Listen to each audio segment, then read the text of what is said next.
Bravo, Gunde Gómez Bravo, lo conocéis, que él es profesor titular de Historia Contemporánea en el Departamento de Historia Moderna y Contemporánea de la Complutense de Madrid.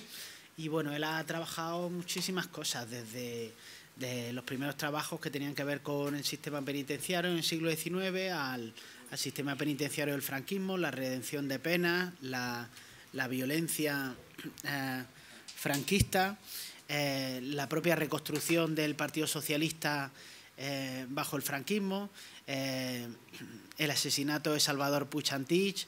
Es que seguro me estoy dejando algo, pero próximamente va a sacar un libro sobre los españoles de Mauthausen, que promete bastante, nos lo estuvo contando ayer entre cervezas, y bueno, y no por ello dejamos de enterarnos, de prestarle atención, y además creo que es una persona que lee mucho, que tiene mucho criterio, y prueba de ello es su participación en las columnas que hace del diario El Mundo, que creo que son bastante atinadas, y bueno, y accedió a venir aquí a hablarnos de las políticas de la memoria. Nos interesaba también que tiene una perspectiva joven de alguien que no ha vivido la transición, lo cual creo que es algo positivo para estos temas, y bueno, y va a ser un placer escucharte, así que adelante.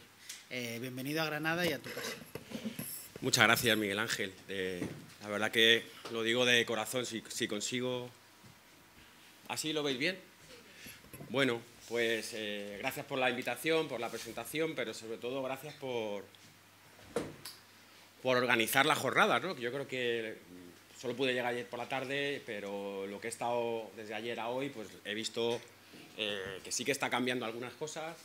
Y yo vengo también a hacer alguna propuesta de debate, sobre todo, y de ver hacia dónde podemos ir, que en otros foros pues no se puede hacer porque genera mucha polémica, ¿no? Aparte de un balance, pues voy a intentar hacer eso. Y sobre todo quiero felicitaros por compartir, que es algo que en nuestro mundo, o por lo menos desde el que yo vengo, pues es bastante restringido. Compartir el conocimiento, ¿no? A veces en la universidad pues no se hace. Yo creo que eso tenemos que hacer ese ejercicio de compartir, por lo menos en las ciencias sociales, o qué papel tenemos nosotros en las políticas de memoria. Eso sería planteamiento, ¿no? Bueno, para no enrollarme más y dar las gracias a Josu por su intervención y por la celeridad que le ha dado a la fotografía. Yo creo que tengo menos. Lo que quiero deciros es que quiero hablar más que hacer un repaso, me gustaría problematizar la cuestión. Pediros también disculpas porque voy a hablar de un marco muy general, prescindiendo de lo autonómico y de lo local, ¿no? Aunque podemos debatir si os interesa de eso. Quiero desterrar la idea de que no se hizo nada. A veces somos demasiado negativos, fruto también de que la memoria en España se ha integrado de manera negativa, se ha hecho una integración negativa. Por supuesto que tengo que hablar de la evolución de las leyes ya en el siglo XXI y ese modelo de debate sobre hacia dónde pueden ir las políticas de memoria y qué podemos hacer desde las ciencias sociales. Lo primero es partir de nuestra particularidad, ¿no? Spain is different, es un lema franquista, pero realmente históricamente partimos de una guerra civil que ya es una particularidad importante, con una larga duración de la dictadura, con un altísimo nivel represivo, un perfil represivo que sale por encima de la Alemania nazi en algunos aspectos, o de la Rusia de Stalin en el contexto de la Segunda Guerra Mundial. También con una transición a la democracia particular. Ese desarrollo político y legal del proceso de la transición pues, nos llevaría a pensar en la primera dificultad por consolidar la memoria colectiva, ¿no? Consolidar una memoria colectiva positiva e integradora. Porque, siguiendo el modelo clásico de memoria, de fases de memoria, de Holbas, por ejemplo, deberíamos haber pasado hace tiempo a comenzar a recordar. Pero, sin embargo, seguimos en una fase de, podemos definir, de recuperación del olvido, o al menos de dificultad de construcción de una memoria oficial y colectiva. ¿Por qué? Bueno, básicamente habréis adivinado que el peso de la dictadura y del propio modelo de memoria de la dictadura del que se ha hablado aquí hace poco, con bastante fundamento y al que yo no voy a referirme, es el que se ha basado o se basa en la legitimación de la violencia fundacional del régimen, ¿no? La guerra civil como origen de la dictadura franquista. Sobre ese modelo se construirá la paz y la reconciliación franquista, y es un modelo que se aceptó en la transición. Realmente es un modelo que hace una selección negativa de todo aquello destinado a desaparecer. Un olvido impuesto y transmitido y una versión mitificada del pasado. Eso a lo que ha conducido, como sabéis, básicamente es a la invisibilización total de las víctimas hasta la muerte de Franco, ¿no? Y eso es lo que nos ha alejado básicamente del modelo de liberación europeo, ¿no? El modelo del final de la Segunda Guerra Mundial y de liberación de los campos, en el que la peculiaridad es que España o los españoles participaron, pero hemos sido ajenos a ese modelo, y voy a intentar explicar por qué. En primer lugar, porque el 5 de mayo del 45, cuando se produce esta foto en Austria, en Mauthausen, lo que está haciendo el régimen español es girar, ¿no?, su política, que es precisamente decir que hay una guerra civil en China. Es decir, obviar todo esto, y este es el modelo más claro de selección negativa, ¿no? Y claro, es el éxito de la supervivencia del franquismo, que es el comunismo y la guerra civil en China, ¿no? Es un elemento que me ha parecido interesante. Desde entonces, el primer objetivo de la democracia podemos fijarlo en el reconocimiento moral y económico de los vencidos, ¿no?, que habían estado invisibilizados hasta la muerte de Franco. Y ese objetivo va a ir pasando por distintas fases y distintas medidas. Yo voy a centrarme en algunas, no voy a centrarme en todas. Si queréis, pues, o podemos debatir, pues mejor que mejor.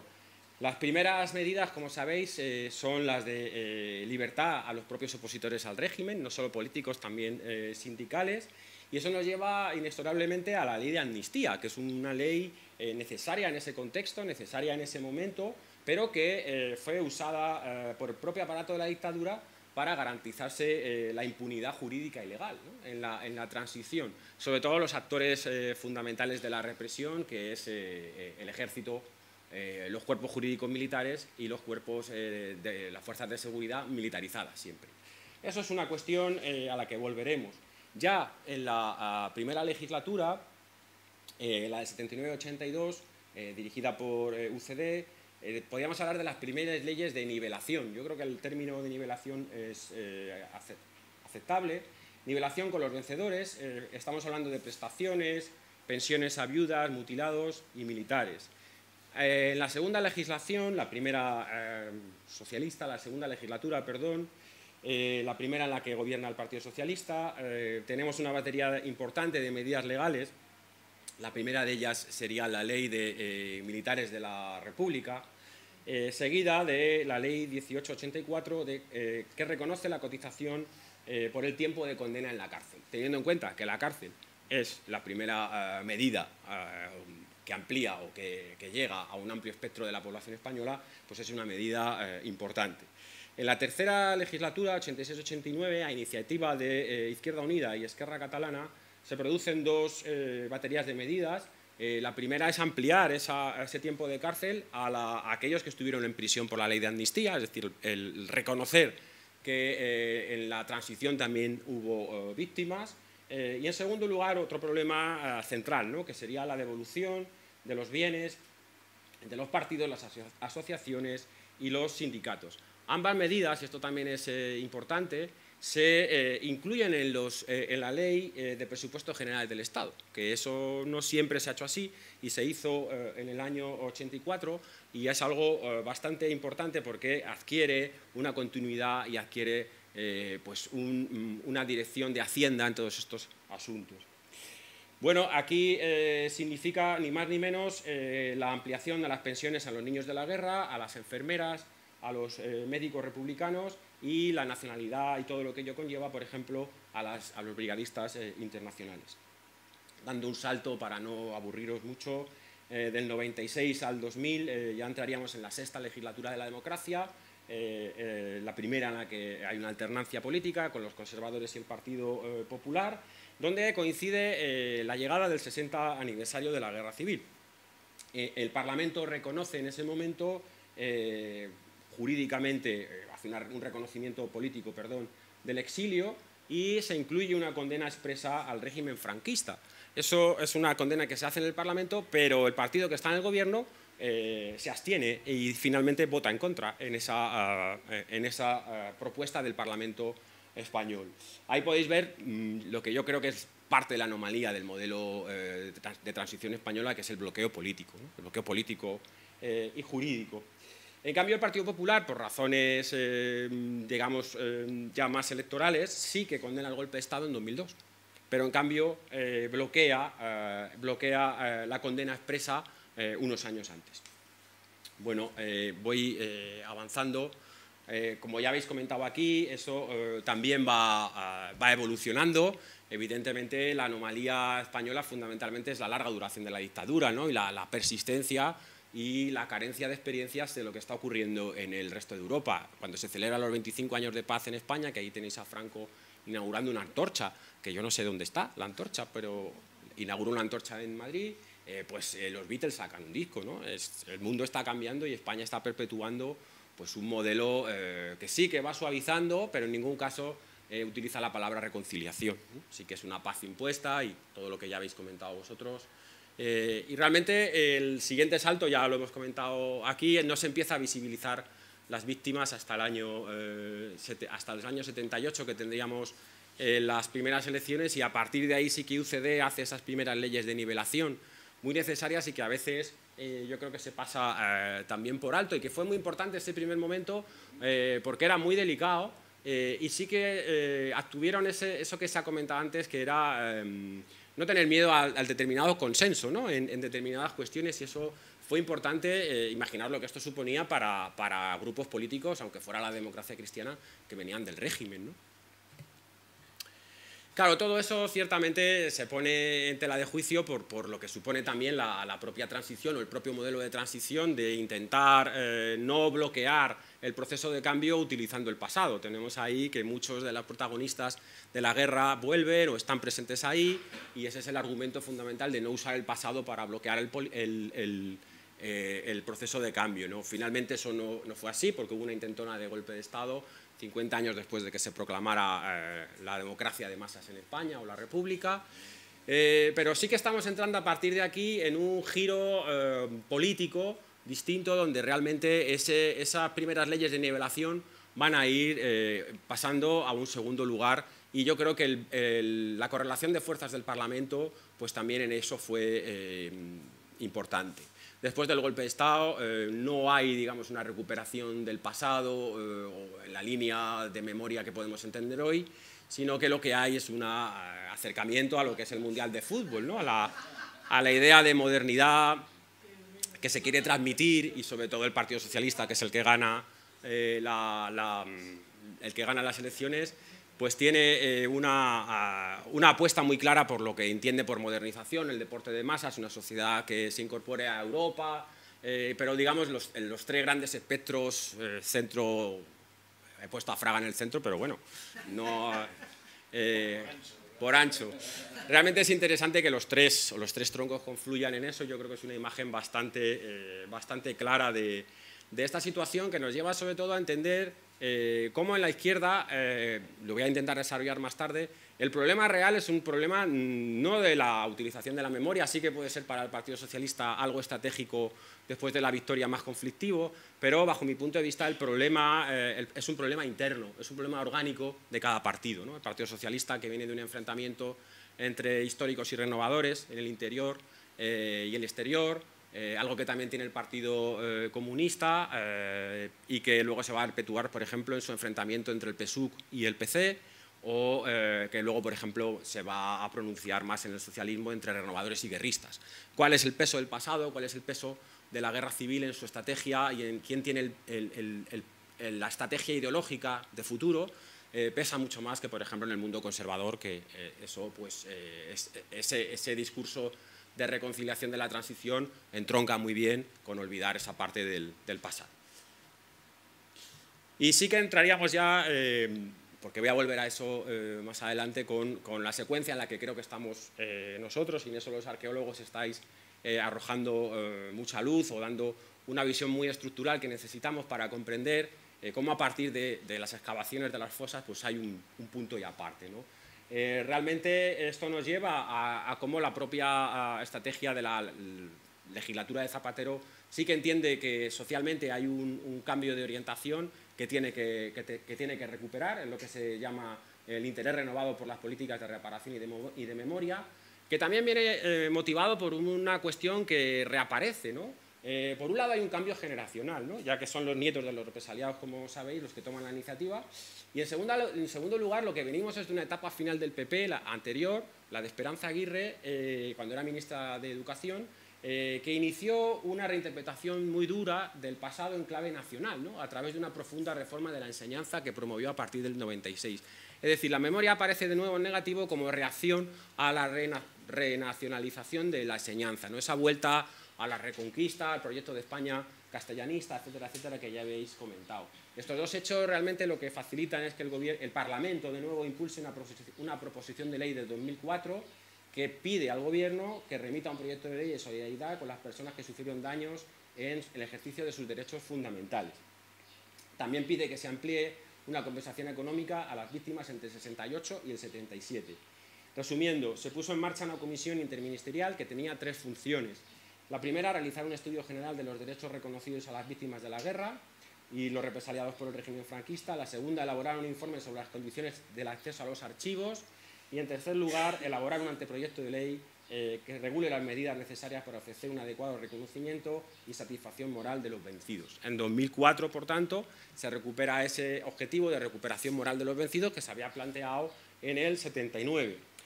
Los trabajos de esta comisión, yo quiero detenerme en esto para, si queréis debatir la dificultad que esto tiene, ¿no? y las decisiones que se toman ahí, lo vinculantes que son. Los trabajos de esta comisión se alargaron 2 años y tras un exhaustivo proceso de investigación, su informe concluye que la ley de amnistía es el elemento más significativo, el hito de todo el proceso de reparación y restitución de la libertad personal. El informe interministerial sitúa la ley de amnistía en un punto casi intocable, ¿no? Es algo, la piedra de bóveda, y yo creo que esa interpretación es la que ha cambiado y donde, como dice Naciones Unidas, no se puede optar solamente por esa interpretación unívoca.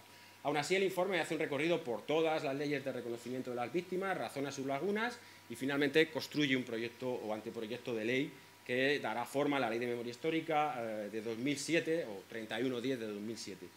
Es una ley que hay que recordar que se aprobó por 185 votos a favor y 137 en contra, no fue una ley unánime, que además se aprobó en el marco de una crispación mediática sin precedentes. No sé si os recordáis la guerra de Esquelas y bueno, una cosa que parecía que era el fin del mundo, pero en definitiva asistimos a una estrategia de escenificación de la división que antes no existía, ¿no? La división social, una reacción a la que ya estamos acostumbrados a comprender ahora, pero que antes era nueva. La memoria como reapertura de las heridas, no se desarrolla, por tanto, el texto legal debido a todo el ruido mediático y a la rectificación que la derecha llevó a cabo, y se inicia además un bloqueo jurídico definitivo, yo creo que definitivo y que marca la anomalía del caso español de una manera muy clara. A partir de este bloqueo jurídico no se ha anulado ninguna sentencia a ningún consejo de guerra hasta la fecha. Todos los autos deniegan las revisiones de las sentencias y consideran que los consejos de guerra tenían validez y fueron juicios justos con garantías penales de la época. Tiene unas consecuencias bastante importantes que yo creo que no hemos revertido a día de hoy. Mantiene la justicia al revés, mantiene en el lugar del 18 de julio a las víctimas y a los perpetradores, mantiene el pasado intocable, ¿no? Mantiene el pasado intocado. Las consecuencias las podemos valorar si queréis, a mí me interesa debatir, pero sobre todo en el plano jurídico, que es a donde se ha llevado la ley de memoria o las leyes de memoria en España, lo que nos hace es alejarnos de la justicia universal. Siendo pioneros en algún momento, pasamos a la cola de la justicia universal. Y en este caso, pues prácticamente seguimos, o bajo mi punto de vista, seguimos hoy, desde un punto de vista jurídico y legal.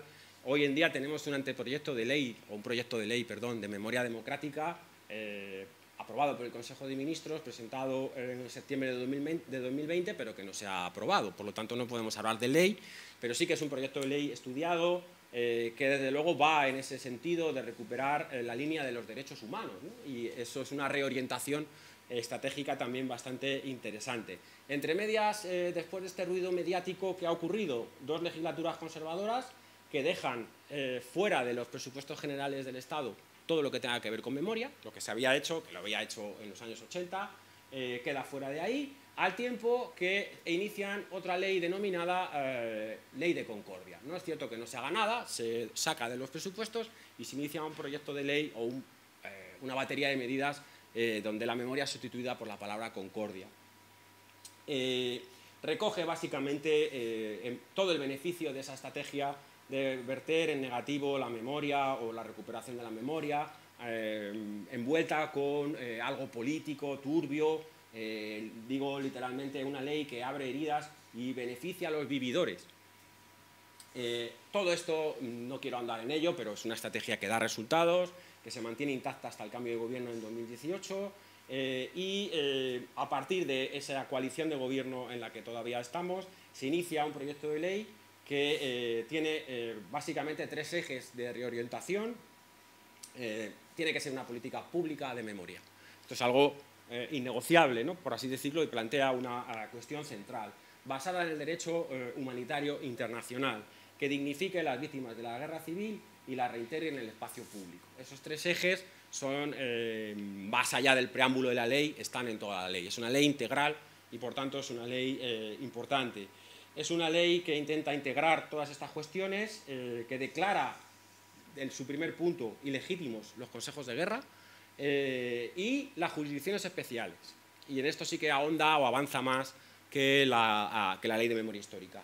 El Tribunal de Responsabilidades Políticas, masonería, comunismo, todas esas sentencias quedan declaradas ilegítimas o nulas, al tiempo que se pide una auditoría en torno a 2 cuestiones: un inventario de bienes expoliados y un inventario de trabajo de mano de obra esclava y de sistema penitenciario. Lo que vimos ayer, basado en 3 cuestiones: qué empresas particulares, privadas y públicas se beneficiaron de ella, qué objetivos o qué cosas hicieron, para entendernos, y qué personas fueron afectadas. Es decir, 3 censos que deben relacionarse con el censo de bienes expoliados. En un tercer lugar, fundamentalmente esta ley amplía el concepto de víctima, y esto es también algo muy importante, creo que en línea con la investigación histórica.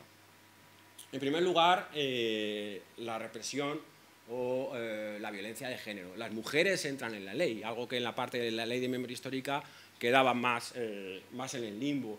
Mujeres que sufrieron cárcel, mujeres políticas, como habéis hablado aquí antes, pero también todas aquellas acusadas de adulterio o simplemente por abortar, que también fueron condenadas. También hay sujetos, o se amplía el concepto de víctima a todos aquellos expuestos a la ley de vagos y maleantes y a la ley de peligrosidad social, que ocupó los años 70, ¿no?, que no es una ley fascista, es una ley médica, para entendernos, bastante reciente, ¿no? Sigo. Fija un plan de fosas, que conocéis, crea un banco de ADN de víctimas y crea algo muy importante, una fiscalía de sala de memoria democrática y derechos humanos para, digamos, limar asperezas con aquellos judicaturas o jueces o juezas que no ven clara esta cuestión, para llevar a cabo o para ver o conocer delitos entre el 17 de julio del 36 y el año 78. Esto también es algo importante. Yo creo que en ese sentido las reivindicaciones antiguas quedan recogidas y va ampliando algunas reivindicaciones que todos aquellos colectivos que están en la memoria pues han ido planteando a lo largo del tiempo, ¿no? Como nosotros, los investigadores. Garantiza el derecho al acceso a los fondos documentales frente a la aplicación restrictiva de la Ley de Secretos Oficiales. Esto es algo vital, ¿no?, para cualquiera que le han sacado la tarjeta roja en el Haga y le han dicho usted no puede ver esto. En el ámbito educativo, modifica los contenidos curriculares de todos los niveles, la ESO, el bachillerato, pero también la formación profesional, que nos olvidamos de ello, es algo, como digo, integral. Y también hemos hablado aquí de la retirada de símbolos, títulos, condecoraciones de la dictadura, disolución de las asociaciones que hagan apología de la dictadura y resignificación del Valle de los Caídos, que pesa por todo lo que hablamos y demás. Voy terminando realmente con cuestiones para el debate, si os interesa, ¿no? Después, estamos en un momento de interpretación política del pasado, no solo de la memoria, todo pasado es político, puede ser el neolítico a este paso, no sé, porque hemos entrado en una guerra cultural, o el pasado ha entrado en una guerra cultural identitaria, que básicamente arrastra a mucha gente hacia un discurso revisionista, con caracteres populistas o antipolíticos, como vosotros queráis. No es casual que se haya creado una contramemoria o un contrarrelato justo en el momento en el que se ha empezado a conocer los datos de la represión sistemática. En el momento que se ha ampliado el perfil represivo del franquismo y sobresale por la media europea, pues tenemos una contramemoria bastante elevada. ¿Por qué? Entre otras cosas, ya se ha comentado aquí, porque por primera vez tenemos un partido, una formación política que se reconoce heredera del franquismo, ¿no? y que encuentra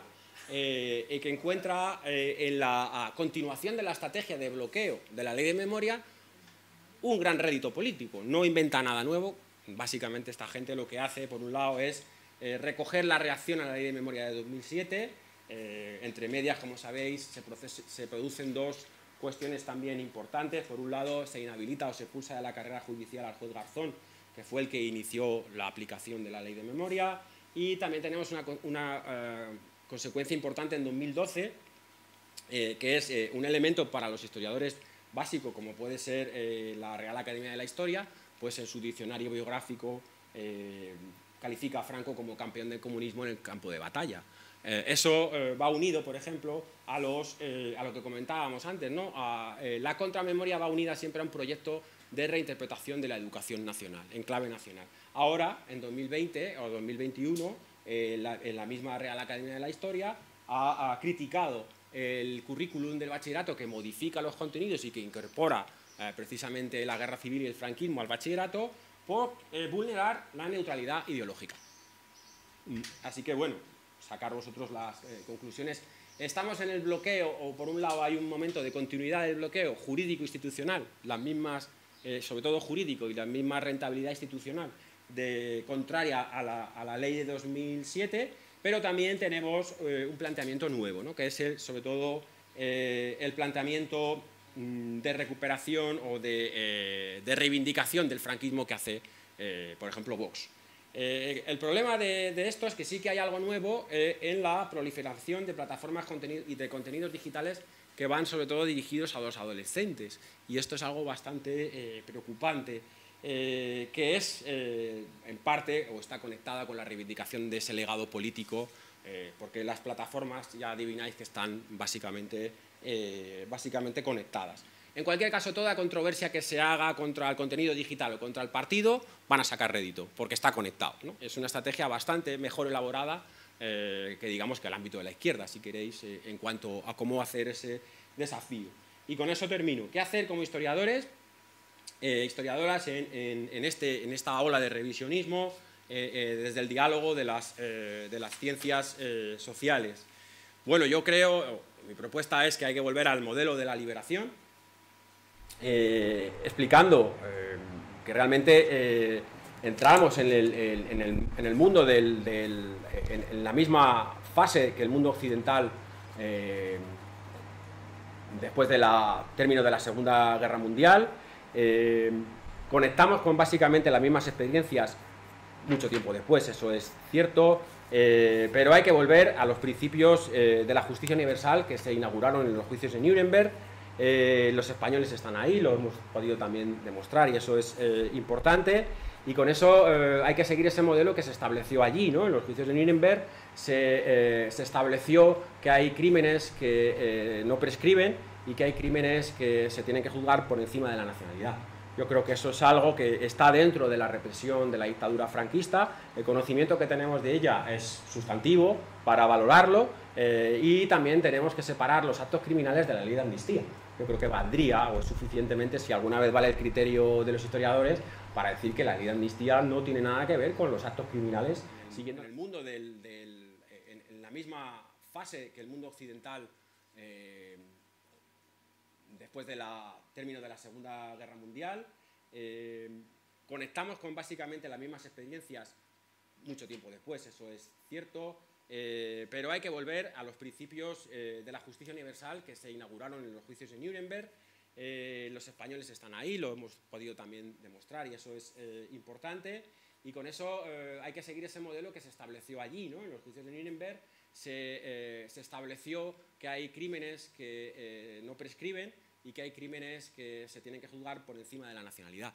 Yo creo que eso es algo que está dentro de la represión de la dictadura franquista. El conocimiento que tenemos de ella es sustantivo para valorarlo y también tenemos que separar los actos criminales de la ley de amnistía. Yo creo que valdría, o es suficientemente, si alguna vez vale el criterio de los historiadores, para decir que la ley de amnistía no tiene nada que ver con los actos criminales, siguiendo la misma lógica de los juicios de Nuremberg. Hay que, por tanto, reconocer el mismo legado del fascismo en Europa, el legado de la continuidad, el legado del colaboracionismo, el legado de los pasados traumáticos que, por ejemplo, pues Primo Levi no se traduce hasta los años 60, ¿no? Porque nadie quiere enfrentarse con el Holocausto todavía en buena parte de Europa, y de la continuación y la persistencia del franquismo en España. Creo que hay que dejar de entender el modelo español como un modelo de justicia transaccional.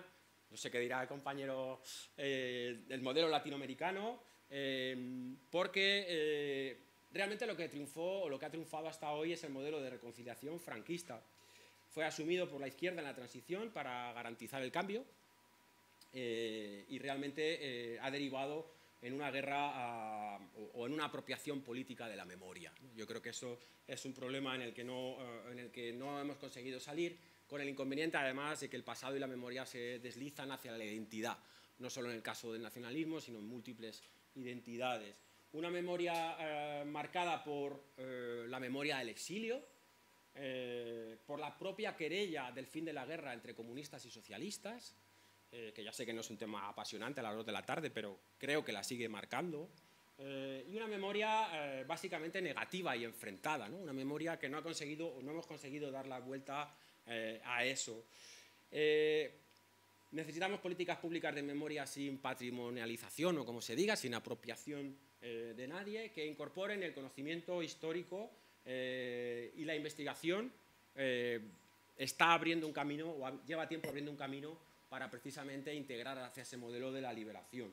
Toda la documentación que queda por desclasificar, yo creo que es muy importante conocer en los años 60 y 70, todo lo que la arqueología y la antropología han avanzado, pero sobre todo nos queda también darle una vuelta hacia qué sujetos queremos mirar, ¿no? Algo que he aprendido también aquí, y la represión, pues nosotros tenemos que conectar con nuestros antepasados, no solo con el exilio, que también, sino con toda aquella gente que se quedó en España con el interior, que no consiguió transmitir esa memoria impuesta, ¿no? Y que sufrió la represión y que realmente, pues, por protegernos o por olvidó y después cayó por el miedo y la incertidumbre.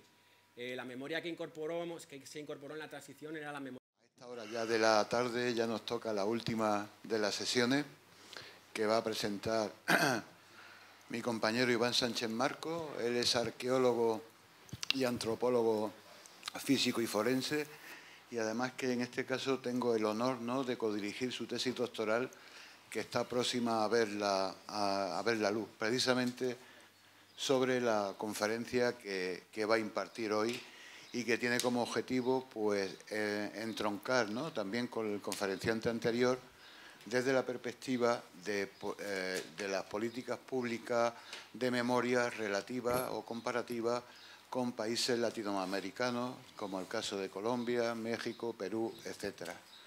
Así, sin más, y para no extenderme más en su presentación, además de la buena amistad que nos une durante muchos años y de proyectos compartidos, le cedo la palabra a Iván Sánchez Marco.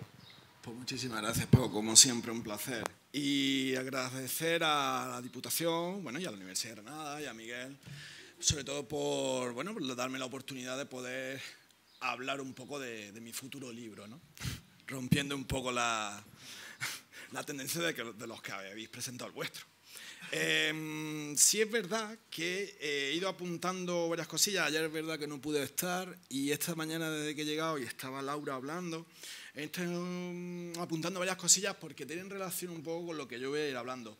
Las diapositivas las he puesto en bucle de manera que si bueno, luego queréis preguntar algo, alguna en concreto, no hay ningún problema. Pero no me quiero centrar exclusivamente en explicar cada una de las diapositivas, pues yo creo que es básico y fundamental entender qué pasó en Latinoamérica a día de hoy. Creo que todos lo sabemos y creo que podemos entender quizá la relación que pueda tener de similitudes y diferencias con la España contemporánea. Pero sí es verdad que yo voy a hacer hincapié en tres fases fundamentales. Evidentemente, una es qué queremos recordar, es decir, hacia dónde nos lleva la memoria, esas políticas de memoria hacia dónde van enfocadas, como bien decía Josu, como bien decía Guzmaro, como inclusive bien decía Miguel Ángel, existe una política de memoria del régimen del vencedor, pero yo creo que va más allá el plantear qué son a día de hoy las políticas de memoria pública o las políticas públicas de memoria, sin tener en cuenta ese pasado de los vencedores y teniendo en cuenta esa relación internacional, que es una de las cosas que criticáramos o a criticar, mejor dicho, de los modelos latinoamericanos, pero que inclusive dentro de Latinoamérica existen varios modelos que difieren entre ellos. No es lo mismo la política de memoria argentina que la propia chilena o que la guatemalteca o la paraguaya, o inclusive la peruana, o inclusive, por decir ya dos que inclusive a día de hoy están activos, Colombia y México, ¿no? Pero sí es verdad que la base fundamental hay que entenderla con el derecho internacional humanitario. Y entendiendo el derecho internacional humanitario desde finales del siglo XIX y principios del siglo XX. El derecho internacional humanitario no es 1948. Es decir, ¿qué significa el derecho internacional humanitario en relación con la guerra de España? Me gusta más ese término. Y su comparativa con Latinoamérica. 1. Eliminación sistemática de población civil. 2. Apreciaciones políticas asociadas a dicha sistematización de la eliminación. Y 3. Enmarcado en un aspecto internacional. ¿Qué quiero decir con todo esto? Primero, ¿qué podemos sacar de similitudes? Franco no gana la guerra solo. Evidentemente tiene que tener un marco social de apoyo, pero un marco internacional. Si no, ¿cómo llegan los barcos y los militares a la península? Eso para empezar. ¿Y qué es, si no, las políticas de enmarcación social norteamericanas a partir de la segunda mitad del siglo XX en todo el cono sur? Es decir, tenemos paralelos comunes que se ven muy bien reflejados sobre todo en las políticas de eliminación sistemática. Y luego, por ejemplo, no me quería olvidar de una cosa. Al igual que pasa en España, existen políticas y legislaciones nacionales en Guatemala, en México, en Perú, que hacen quizá ese hincapié en aquellos aspectos técnicos, jurídicos, que el derecho internacional humanitario y que sobre todo la Corte Penal Interamericana va a aprovechar para desarrollar su política. Y es sin duda la comparativa, por ejemplo, con el Código Penal de 1932, donde la detención ilegal y el asesinato estaban penados. Y luego, por ejemplo, al igual que, como bien decía Laura, me gustaba esa relación y esa comparativa, por ejemplo, con el escaso, cuantitativamente hablando, aporte numérico de mujeres en la fosa. En Perú, en Argentina, en Chile, existe un porcentaje mayor de hombres víctimas de la represión. Sin embargo, como bien también hacíamos hincapié esta mañana, existe esa relación clasista en este momento. ¿Cuáles son las mujeres que se hacen referencia en Argentina, en Chile? Mujeres que tienen un papel político, social, cívico a lo largo de los gobiernos previos a las dictaduras o los gobiernos que, entre comillas, provocan a esas dictaduras. Porque este es el mismo lenguaje que por qué vino Franco o por qué lo que decía anteriormente Miguel Ángel, que me ha hecho, vamos, me ha encantado, porque yo así lo veo a Arturo Pérez Reverte, ¿no? Es decir, esa política de que vinieron a salvarnos. Eso es la misma política, por ejemplo, del Plan Cóndor. El Plan Cóndor es una reunión en la que en 1976 Pinochet se reúne junto con los demás, evidentemente comandados por la CIA, para determinar que necesita una política social nueva. Necesitan el control social, necesitan una aportación política y evidentemente la económica. Creo que Noam Chomsky en su libro, si no me equivoco mal, a ver, creo que son las heridas de Latinoamérica o algo así. No, miedo a la democracia. El miedo a la democracia de Noam Chomsky, precisamente la política internacional de los Estados Unidos en el cono sur y en Latinoamérica viene sobre todo por una cuestión evidentemente económica, pero también bajo un criterio social de dominación y control, precisamente con todos los gobiernos precededores de tendencia izquierdista, etcétera, etcétera. Bien, por lo tanto, dicho todo esto, ¿cuáles son las políticas que en Latinoamérica estamos viendo? Por ejemplo, voy a poner varios ejemplos. Si bien se ha mantenido una cierta diferenciación entre procesos dictatoriales y regímenes autoritarios en Latinoamérica, es preciso indicar la coexistencia de patrones similares. Por ejemplo, contra los derechos humanos.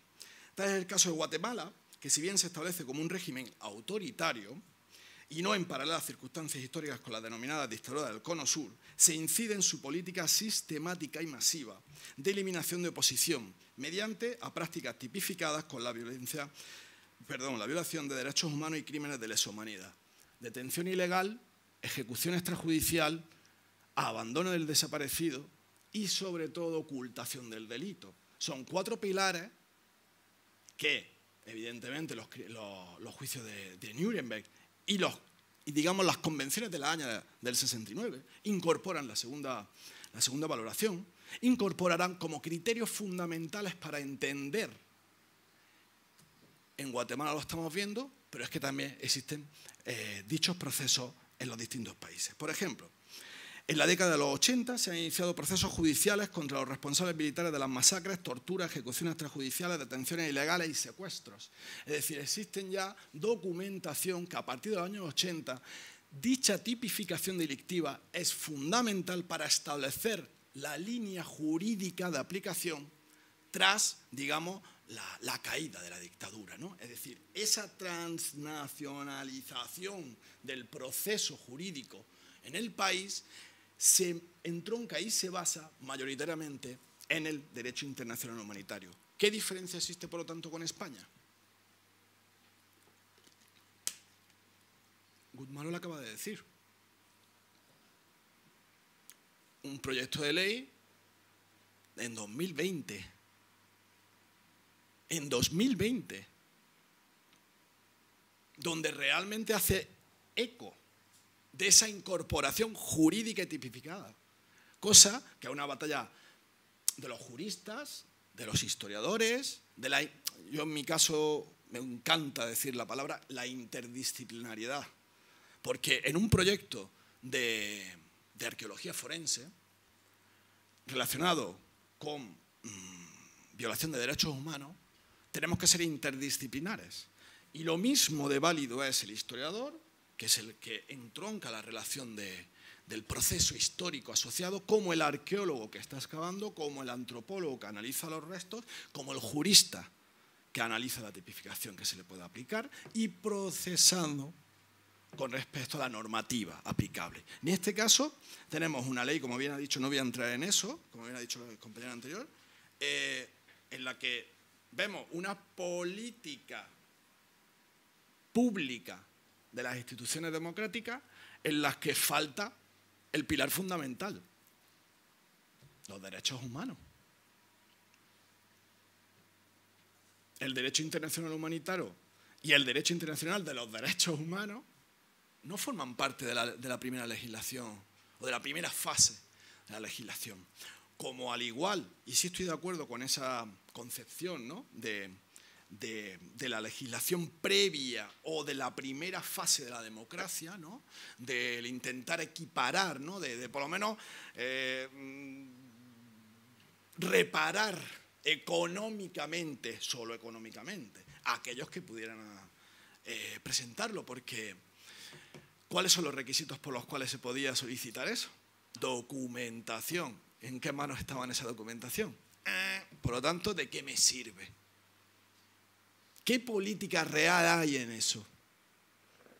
La misma que hay en un proyecto de ley en la que no es que no se declare legal, es que esos juicios, es que esos consejos de guerra están fuera de la ley, fuera total y exclusivamente, fuera jurídicamente hablando, con la Convención de La Haya y con los parámetros jurídicos de Ginebra del 22, con los pilares fundamentales de la Sociedad de Naciones de 1920. Es decir, y además, inclusive con el Código Penal, y hago ilusión a lo que dijo Josu, que es verdad que para mí es fundamental. Francisco Franco Vamos, o ¿cómo era? Frances Bachmann, no es jefe de Estado hasta el 39. Por lo tanto, la aplicación jurídica es la Constitución de 1931 y el Código Penal del 32. Y en el Código Penal del 32, todas aquellas eliminaciones sistemáticas están penadas, tipificadas jurídicamente, ya que la propia Constitución del 31 hace alusión expresa a la Convención de La Haya y a los convenios de Ginebra. Por lo tanto, ¿de qué estamos hablando? Otro ejemplo. Y me voy a uno de los que... hay una foto por ahí del juicio creo que era se me olvida, de Raymond. Espérate. Es uno de los que quiero poner al final un vídeo de Efraín Ríos Montt. Efraín Ríos Montt, no sé si lo sabéis, hay una foto que sale ahí con toda su camarilla, gran dictador guatemalteco. ¿Os acordáis de Rigoberta Menchú? Rigoberta Menchú es la iniciadora, junto con la sociedad civil, al igual que en todos los países, no solamente en Latinoamérica. Si digo los libros de Giscard, todos sabemos a lo que me refiero, ¿verdad? Son los libros que los judíos en Polonia van relacionando con respecto a los eliminados sistemáticos de cada uno de sus municipios. Hacen los mismos parámetros. Es decir, tenemos un listado de las víctimas del nazismo y una vez terminada la Segunda Guerra Mundial, son la propia sociedad civil la que exhuma, porque sabe dónde están las fosas, e intenta, digamos, dignificar. Kiev, 1933, la violencia masiva staliniana. Nos encontramos con que hasta en el año 89 el gobierno ucraniano, soviético evidentemente, es capaz de gestionar los procesos de localización, exhumación y dignificación en una política estatal contra la violación de derechos humanos. Es decir, no es que esté separado Latinoamérica de España, y hago totalmente alusión a lo que decía Guzmán. Yo creo que es fundamental hablar a las cosas como lo que son. Y estamos en un proceso histórico universal. La aplicación del derecho internacional humanitario, del derecho internacional de los derechos humanos, nos urge a todos. No es propio de un país porque sea más progresista o menos.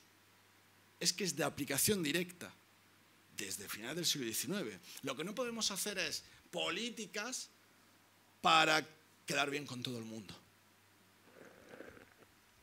¿Qué pasa en Guatemala? Hay una foto, y creo que la habéis visto ya, pues ya ha pasado 2 o 3 veces. Efraín Ríos Montt se enfrenta a un juicio. Rigoberta Menchú, en la Audiencia Nacional, el juez Pedraz, en 2005, le niega, ¿os acordáis de la querella argentina? La extradición a España. Es lo mismo que la querella argentina cuando solicita que vayan a Argentina. Hasta 2019, que no es juzgado. Al igual que militares en Perú, y a ver si puedo poner el último vídeo que salió antes de ayer, en Los Cabitos. Los Cabitos es un centro de tortura en Perú, comandado por el ejército. Se hizo una primera intervención en 2005, se documentan 149 inhumaciones, ilegales, evidentemente. Se constatan, bueno, pues los casos de tortura, eliminación sistemática, ejecución extrajudicial. Pero, a nivel jurídico, el Ministerio Fiscal de Derechos Humanos, que eso también es otra cosa, ¿habrá algún día aquí un Ministerio Fiscal de Derechos Humanos? Según la ley de proyecto, habrá salas. A eso voy. No solamente falta una comisión de la verdad, sino que falta una institucionalización de la memoria. No basta con bardas políticas de memoria para, sí, financiar o subvencionar investigaciones que son totalmente necesarias, como por ejemplo las que estamos participando.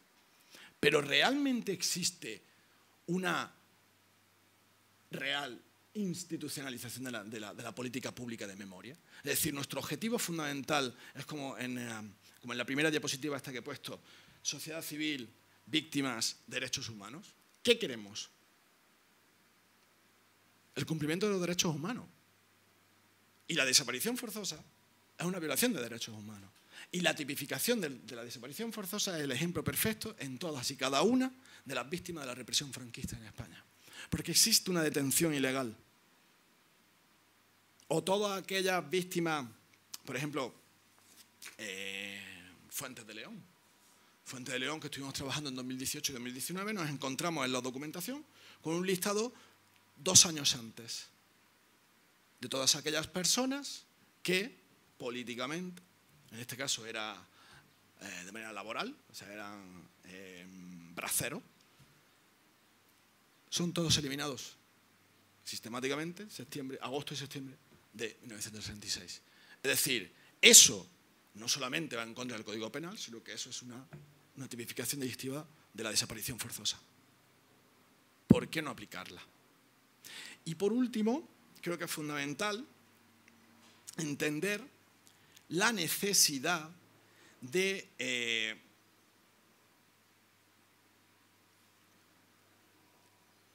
encarar el proceso desde el punto de vista interdisciplinar. O sea, no puede ser que el revisionismo acceda a causas o cauces de aplicación social de gran envergadura y luego las investigaciones rigurosas científicas se queden en meros libros o en meros procesos congresuales. Creo que tenemos una batalla que hacer, creo que es fundamental entender las políticas públicas de memoria desde un abanico amplio, no solamente el aspecto político, sino el jurídico, el científico, el social. Y creo que es fundamental entenderlo, puesto que la propia demanda social así lo ha provisto desde el inicio. Al igual que hemos visto, esa es la foto que hacía antes referencia, mirad la expectación social a la espada de Ríos Montt. Y por lo tanto, creo que Latinoamérica puede dar una connotación, si bien de aquellas deficiencias que se han ido marcando a lo largo de de finales del siglo XX e inicio del siglo XXI, pero es que España aún está por llegar, en algunos casos, al año 85 en Argentina, o al año 83 en Chile, o al año 2019 en Perú. Es decir, todavía no hemos dado ese paso y creo que es fundamental. Creo que por la hora que es, creo que por lo que el envite del tema, voy a intentar poner el vídeo para que veáis si se puede. No lo sé si tiene conexión. No sé si hay internet. ¿Sí? Pues vamos a ver.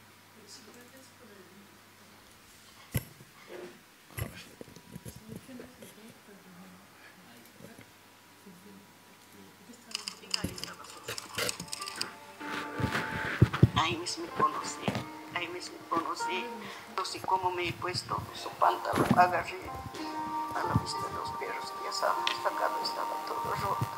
Su chumpa estaba sanito, crema era, pero ese chumpa estaba amarrado con sus manos, con su ojo habrá amarrado. Estaba sanito ese chumpa, sanito, no había hecho nada. Dentro de una ramita su calaverita estaba, sus huesitos que ya sobrado de perros, chiquititos. Y ahí su ropa, su pelo, todo bien recogido. Buscando a los desaparecidos de la violencia política, 1980 al 2000. Espérate. Creo que no se puede. Por lo menos desde el PowerPoint no lo permite. Y ahí estaba su ropa. Se queda así. Ahí mismo conocí. ¿Se escucha no sé bien? cómo me he puesto su pantalón, agarré a la vista de los perros que ya estaban sacados, estaba todo roto. Su chumpa estaba sanito, crema era, pero ese chumpa estaba amarrado con sus manos, con su ojo habrá amarrado. Oh.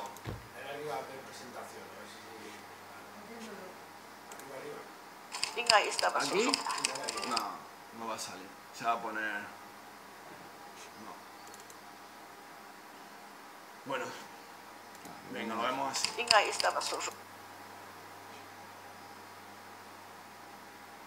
Y ahí su ropa, su pelo, todo bien recogido. Buscando a los desaparecidos de la violencia política, 1980 al 2000. Cerrando heridas. Mismos conceptos. Se reanudan las exhumaciones en el cuartel Los Cabitos.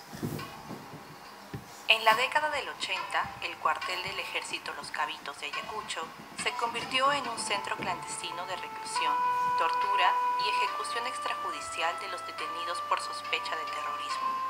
Entre el 2005 y 2008 se recuperaron los restos de 109 personas en el terreno adyacente, conocido como La Hollada, confirmando las denuncias que durante años hicieron los familiares. Fui a la fiscalía. Y le dijo a la fiscalía, llegué y le dijo, he encontrado a mi esposo, por favor ayúdenme de recoger.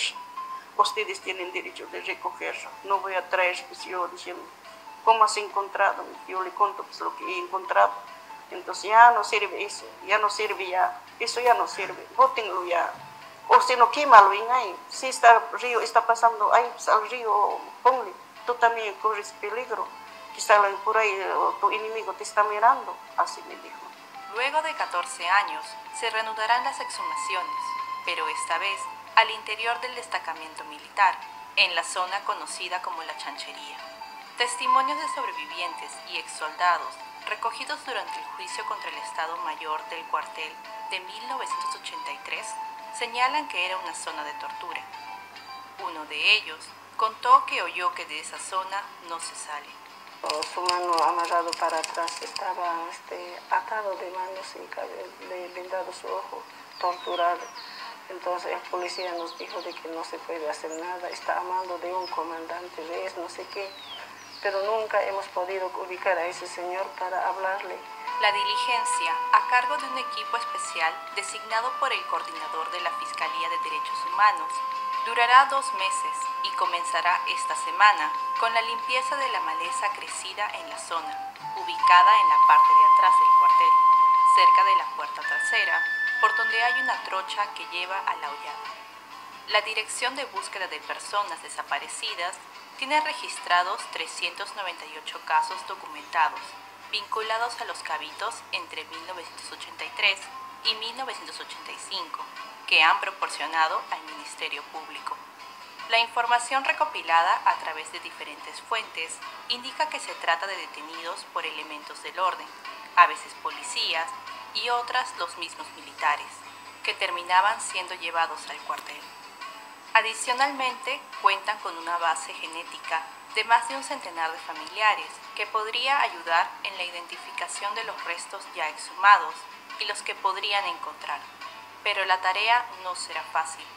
Se entrelazan una serie de dificultades. Para empezar, la falta de presupuesto que destina el Estado para adquirir los insumos químicos que permitan la identificación. Por ejemplo, de los 109 restos desenterrados hace más de una década hasta ahora, solo 14 han sido identificados. Están pendientes otros 43 cuerpos completos y pequeños huesos que pertenecerían a otras 52 personas. Sin embargo, muchas víctimas no serán recuperadas. Por un lado, porque en 1985 se llevó a cabo un operativo para desaparecer los cadáveres enterrados en la hollada, incinerándolos en un horno levantado supuestamente para hacer ladrillos. Además, muchas veces los cadáveres eran arrojados en parajes y quebradas en las afueras de la ciudad, como Puracuti e Infiernillo. Muchos de ellos terminaban devorados por perros, cerdos o gallinazos. Iban al Infiernillo, iban para Guatatas, después mi mamá iba para Puracuti, antes que se llamaba Puracuti, era Tunales, Molles, y una fecha como manera de buscar leña. Mi mamá se fue para ese lado y encontraba bastantes, de la PIP, más que nada escondidos en el muelle con sus carros. Y mi mamá una fecha cuando recogía lo dijo, ¿no? Oye, ¿tú qué cosas haces ahí? Entonces, le insultaba, carajo, ¿qué cosas haces ahí? Diciendo, no, yo vengo a recoger leñitas. Y en ahí miraba mi mamá que a las personas, que los chanchos, los perros, se los comía. Igual, a pesar de los años transcurridos, los familiares no pierden la esperanza de encontrar a sus desaparecidos y poder, al fin, darles un entierro digno. Quisiéramos saber, ¿no? Aunque sea su cuerpo, para poder enterrar y así descansar en paz, ¿no?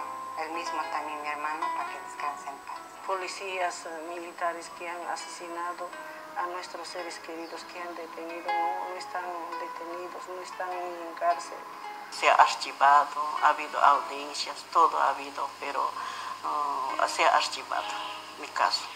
A mí da pena a toda la gente que hemos caminado 39 años, 40 años, vamos a cumplir. Entonces hasta ahora no encontramos la verdad y justicia bien, pero seguimos caminando, así dejaremos.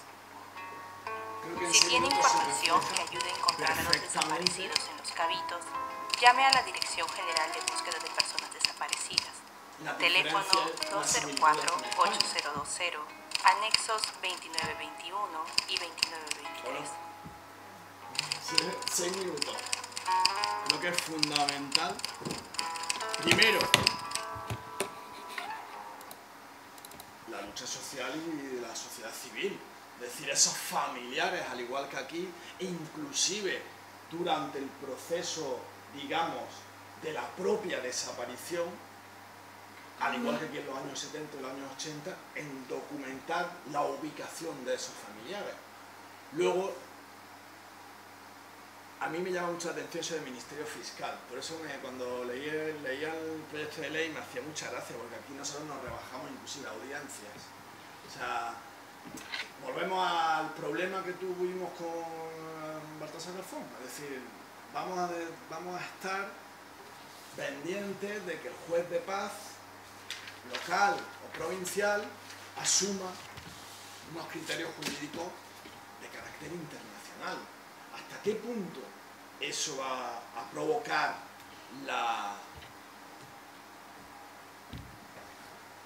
estabilización de todo esto, la paralización?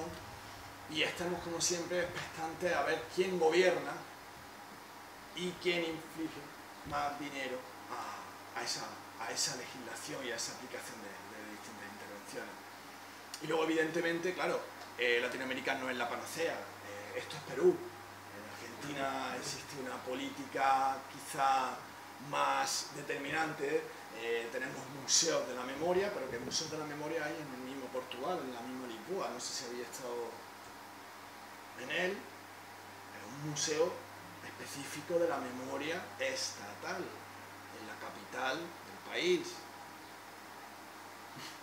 Y en España tenemos que estar pendientes de centros de interpretación local, capitales de provincia, porque como que todavía nos da un poco de reparo, vaya que se moleste algunos votantes. Ese es el quid de la cuestión y eso es lo que yo quería hoy transmitir. Muchas gracias.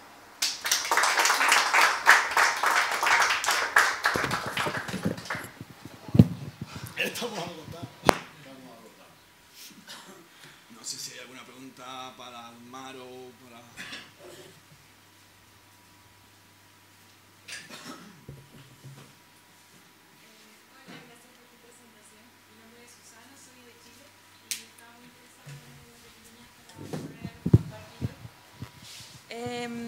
Gracias. Y quisiera hacerte dos preguntas, un poco también muy en la línea de Chile y de Latinoamérica. Primero, también un poco relacionado con lo que veíamos en el caso de Perú y otros países latinoamericanos. Si tú has tenido la oportunidad de indagar acerca de políticas de memoria y derechos humanos, específicamente con población de pueblos originarios dentro de las dictaduras latinoamericanas. Entendiendo que igual, aparte de que fueron ciertos procesos de un marcado corte clasista, también racista, ¿no? Desde ahí pienso mucho en el caso de Chile, en donde no he visto una visibilización, por ejemplo, acerca de la persecución a personas mapuche dentro de esos territorios. Si bien están mencionados estos casos dentro del Museo de la Memoria, esa inclusión fue muy a posteriori y es parte del museo, un pequeñito porcentaje, ¿no? Entonces eso me da la idea de que tal vez por ahí no se ha trabajado tal vez tanto en eso. Por ejemplo, acceso a la justicia, derechos lingüísticos, etc.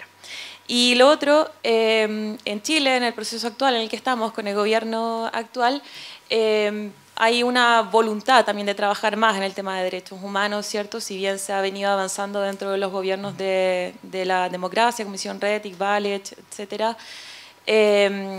Y ahora se va a emprender la búsqueda, o se van a colocar recursos para emprender la búsqueda de 1.116 o 1.150 personas que aún están desaparecidas.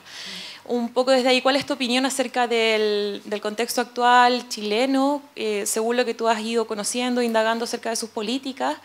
Y específicamente, bueno, yo miro mucho también el caso de acá de España, un poco de lo que es la memoria democrática, histórica, y también lo que está específicamente ahí instalado acerca de esta inserción en el ámbito educativo, ¿no? De derechos humanos y todo.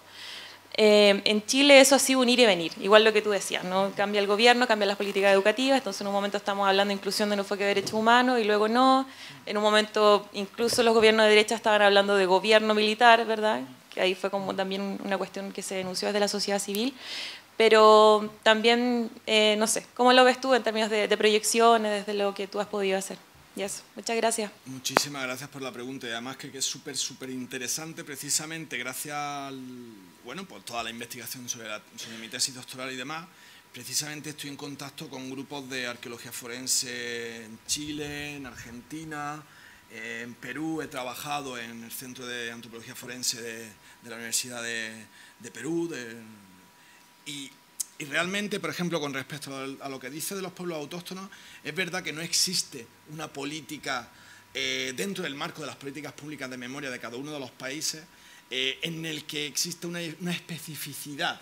Sí es verdad que Perú sí hace cierto balance, pero claro, ¿por qué? Porque nos encontramos con dos disyuntivas totalmente distintas. Por un lado, el caso peruano tiene los grupos paramilitares, los grupos revolucionarios. Cuando, por ejemplo, las zonas de ocupación indígena que los grupos paramilitares arrasan, puesto que están en apoyo, por ejemplo, al Sendero Luminoso, es decir, existe un trabajo previo desde el marco de la arqueología forense de manera interdisciplinar con espacios muy concretos o zonas muy determinadas pero no dentro de un marco global de la política de la memoria de los pueblos autóctonos, ¿vale? Eso para empezar. Y el caso más determinante es Perú, en ese caso precisamente. Y luego, con respecto al tema de Chile, hay una publicación en 2020, que no recuerdo ahora mismo, que, por ejemplo, Brasil, Chile, Argentina, actualmente las líneas académicas de investigación se centran, sobre todo, más que en lo que es el aspecto arqueológico forense dentro del marco de la antropología, sino más bien a la identificación de los criterios y los patronos de los campos de tortura, de los espacios de tortura. En eso sí hay verdad que hay unas últimas investigaciones, sobre todo en Argentina y Chile, que hay documentación en redes sociales. Hay un grupo de trabajo en Argentina, lo diré, anda que como tengo hoy la cabeza, estoy... ¿Cómo es? Bueno, no sé si es Tupamaru o no me acuerdo muy bien ahora, y ellos han publicado un libro en 2020 en el que hacen precisamente el análisis de la investigación académica ahora puntera en Chile, es sobre todo el tema de la arqueología de la arquitectura y sobre todo los procesos de tortura en espacios de tortura en Chile, al igual que en Argentina. Y claro, las políticas públicas, es lo que decía un poco la conclusión a la que llegaba. Es decir, Latinoamérica no es la panacea, evidentemente, como España no es ejemplo de nada. Podríamos coger, bueno, vale, sí, la cuestión es la necesidad de romper esa disyuntiva siempre relacionada con el poder político. Es decir, que esto trascienda del poder político y sea una cuestión puramente de derecho internacional, que no, aunque me ha hecho gracia lo que decía yo, sino los derechos humanos no para todos. Y es que es verdad, es eso, precisamente. Entonces, la reflexión quizá es que, bueno, que existen países donde se ha avanzado mucho, donde existe una necesaria implicación institucional, y otros en los que, bueno, se hacen pasito a paso, y es un tema pues que hay que seguir peleando. Y sobre todo y fundamental, de la sociedad civil, en la base. Bueno, yo creo que en el caso de los mapuches es un caso olvidado por Chile. Vamos, lo sé porque... Para arriba. No, si está para arriba. Bueno, yo creo que se me oye bien. Además, conozco bien el caso de los mapuches en Chile, por la misma razón que conocíamos el caso de los fueguinos en Argentina y también en Chile, que desde el siglo XIX fueron eliminados sistemáticamente, ¿no? Por una sociedad criolla, fundamentalmente, al igual que es la que hoy domina en Chile, que la población indígena, o al menos sus dirigentes, fueron eliminados sistemáticamente en la época, no solamente de la dictadura militar, sino que están siendo por las grandes empresas que controlan los recursos naturales mineros de Chile, por ejemplo, o otro tipo de recursos. Y sin embargo eso no ha tenido en la sociedad chilena, digamos, la llamada de atención de una minoría étnica,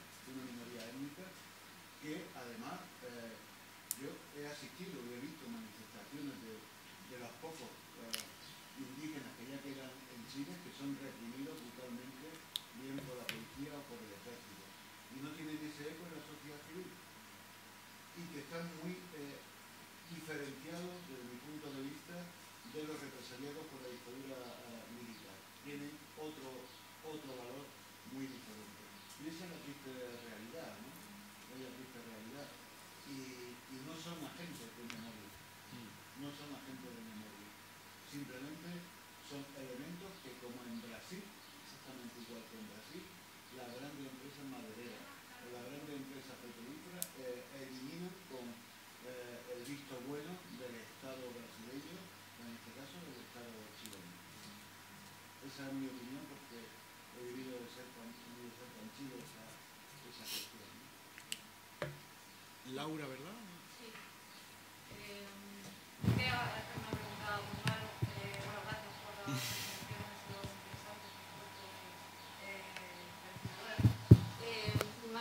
quería, bueno, después de este análisis también tan claro, ¿no?, que nos has hecho sobre las políticas de memoria, yo quería preguntarte una cosa muy concreta. En el caso de, o sea, en el momento de la última legislatura del Partido Popular, cuando se paralizan todas las subvenciones para proyectos de memoria, exhumaciones y demás, lo que vamos a ver es que, a falta de la aplicación de la ley estatal, emergen en las distintas comunidades autónomas leyes regionales que de alguna manera vienen a paliar la falta de aplicación de la ley estatal, ¿no? Y digamos que la ley de Andalucía pues, se replicó en muchos otros sitios, Navarra fue muy puntera en esto también, y yo quería preguntarte si tú en este análisis exhaustivo que haces de las políticas de memoria has analizado también el caso de las leyes autonómicas y de cara a el dudoso proceso de aprobación final sobre la mesa actualmente, en caso de que no se apruebe, que parece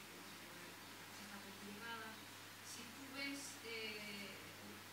capaz de visualizar alguna respuesta viable similar a la que sucedió en la última legislatura, ¿no?, que sea la respuesta por parte de los gobiernos autonómicos a intentar avanzar las legislaciones que están implementadas en los últimos años. Pues tan exhaustivo no, pero sí que está recogido o lo he estudiado, lo que pasa que no, o sea, que contarlo aquí porque aparte, pero sí entra dentro de esa dinámica en en los periodos interlegislatura, por así decirlo, que va a rebufo de lo que marca los gobiernos conservadores, ¿no?, también en las autonomías, no solo el Partido Popular. Y eso es muy interesante, cómo no hemos salido de esa visión negativa, ¿no?, o en negativo, que por ejemplo en América Latina parece que no existe, ¿no? Entonces, claro, tiene capacidad de desarrollarse con ámbito social en lo autonómico o de llegar a implementarse allí donde no llega el gobierno. Pero ¿qué ocurre? Por un lado es muy positivo, desde la investigación o desde la visibilidad de esas políticas, pero por otro lado está frenando el desarrollo estatal, por así decirlo, ¿no? Y eso, desde el ámbito jurídico que estamos, o que es necesario que se acabe reconociendo ahí, pues lo acaba minando, ¿no? Y esa es la dinámica que bloqueo o descentralización perversa, ¿no?, que se acaba generando. Entonces, tendría que pasar por el Parlamento, no sé si se va a aprobar o no, pero no se va a desarrollar. Es otro, ya bueno, por tiempo, ¿no?, por temporalidad de eso, con lo cual es un escenario bueno, que hay que darle una pensada, sin decir que todo lo autonómico o lo local o provincial esté mal, o sea, ¿no?, que tiene un efecto que acaba negando la jurisdicción universal, que es esencial. No sé si... Yo quería preguntar una cosa, pero muy rápida.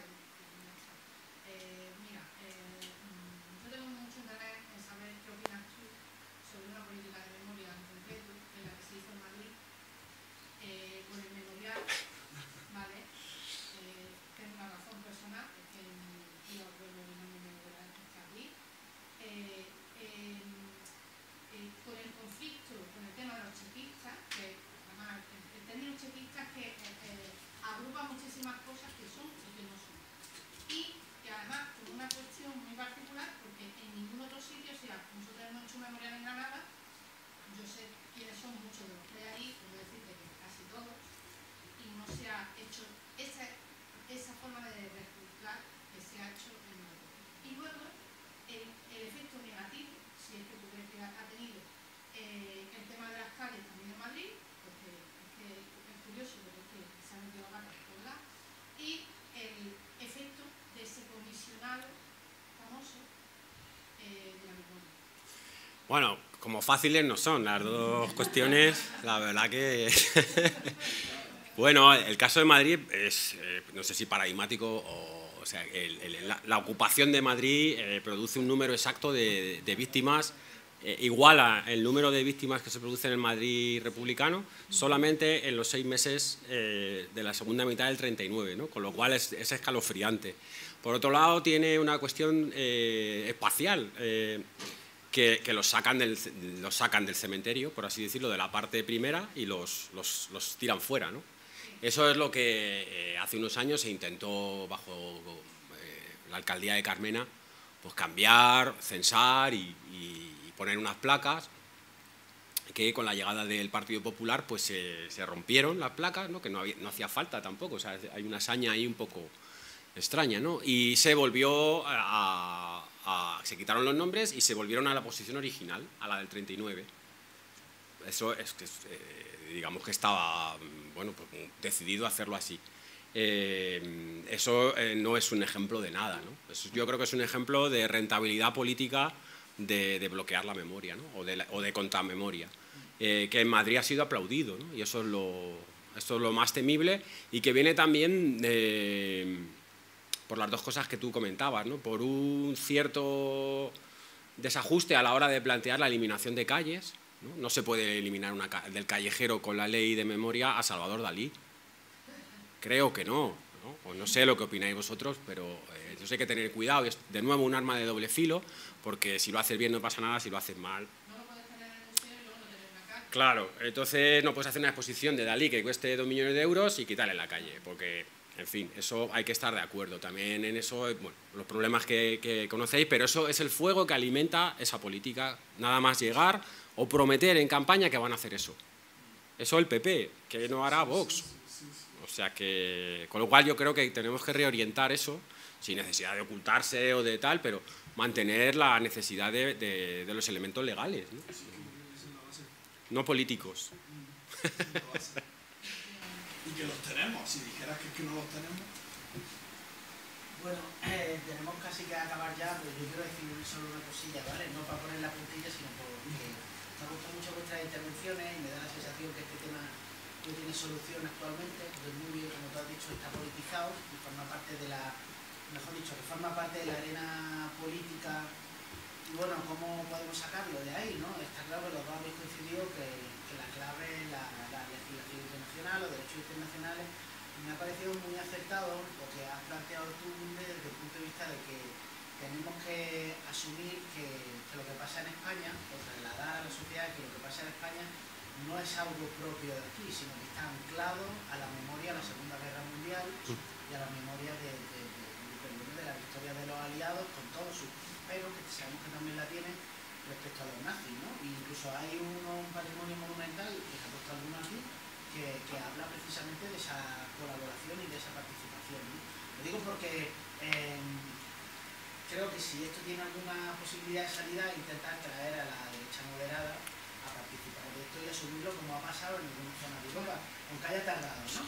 Entonces, claro, esa memoria común de la Segunda Guerra Mundial vinculada a un derecho internacional y unos derechos humanos, pues puede ser una vía, ¿no? Otra vez, la vía de la excepcionalidad yo creo que nos cierra el camino, no sé cómo lo veis, ¿no? ¿Y dónde está la derecha moderada?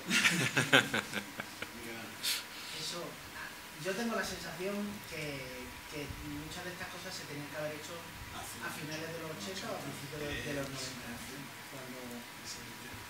Ese es uno de los déficits que tenemos, que, bueno, lo primero que son 40 años de dictadura. Y todas las redes y el entramado que genera está a día de hoy, en 2022. De manera que ha provocado que poco a poco se ha ido avanzando, pero no, quizá tampoco no como se debería. Pero que también qué ejemplos tenemos para decir ese es el objetivo. Este domingo nos vamos a enterar.